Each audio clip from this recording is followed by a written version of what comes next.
Madame la ministre, merci Monsieur le Président de me donner la parole. Madame la ministre, vous le savez, le traité sur la charte de l'énergie revient au devant de l'actualité puisqu'un nouveau cycle de négociations s'ouvre cette semaine, ou s'est ouvert plutôt la semaine dernière puisque la question date du 25 février. Je rappelle que signé en 1994, ce texte visait à garantir l'approvisionnement en énergie nucléaire et fossile de l'Europe dans un contexte post-guerre froide. Et 27 ans plus tard, il constitue surtout, du fait de la clause d'arbitrage investisseur-État qu'il contient, un outil au service du secteur de l'énergie, lui permettant de s'en prendre, d'attaquer des législations nationales qui voudraient, par exemple, se désengager du nucléaire ou du charbon. Et un nouvel exemple en a été donné début février, puisque l'énergéticien allemand RWE a confirmé qu'il avait déposé une plainte en arbitrage à l'égard du gouvernement des Pays-Bas suite à la décision de ce dernier de sortir du charbon d'ici 2030. Et ce cas, s'ajoutant à bien d'autres, qu'on a déjà évoqué à plusieurs reprises dans cette commission, illustre en quoi ce traité doit être modernisé sous peine de demeurer incompatible avec les ambitions du Green Deal européen et de l'accord de Paris.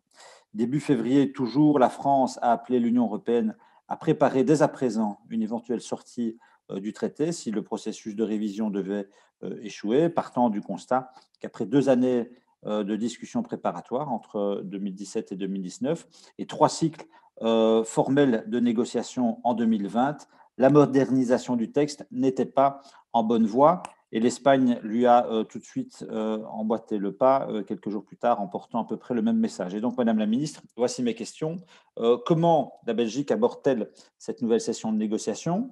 Notre pays a-t-il l'intention d'établir une date butoir à la réussite de ces discussions? Et enfin, comment réagissez-vous aux expressions françaises et espagnoles? Et pourriez-vous envisager éventuellement une démarche similaire? Je vous remercie. Merci, Monsieur le Président. Alors, merci à la ministre pour ces réponses, bien entendu. Je voudrais, en guise de réplique, dire 4 choses. La première, et ces 4 choses, il y en a 3 qui sont tirées d'une enquête menée par un collectif de journalistes sur le sujet. Un, la part du secteur des énergies fossiles en Europe, au Royaume-Uni et en Suisse, qui est protégée par le traité de la Charte sur l'énergie, vaut 344 milliards d'euros, ce qui correspond au double du budget annuel total de l'Union européenne et à peu près à 660 euros par habitant. Donc c'est colossal. Deux, 3 quarts des infrastructures d'énergie fossile protégées concernent les champs gaziers et pétroliers, 126 milliards d'euros, ainsi que les pipelines, 148 milliards.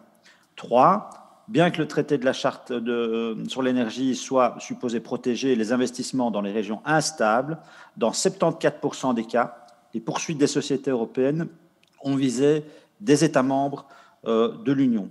Alors, on sait que quitter le traité n'est pas facile. On connaît aussi la position du Japon par rapport à ça. En décembre 2019, les membres du traité de la Charte sur l'énergie se sont entendus sur une pause temporaire dans les invitations à accéder au traité en donnant pour prétexte les discussions quant à la modernisation du traité. Mais le budget 2021 a permis d'ajouter plus d'un demi-million d'euros dans les caisses pour consolider ou influence, et 3 pays africains sont en passe de ratifier le traité. Donc, j'ai bien entendu que la Belgique n'avait pas encore de plan B, que l'idée c'était de donner toutes ses chances au processus actuel d'aboutir, mais je crois quand même qu'il va être bientôt nécessaire, voire indispensable, d'anticiper et de se préparer à une alternative en cas d'échec du processus en cours. Et donc, je crois qu'il va falloir commencer à réfléchir à une sortie de... Voilà, je vous remercie.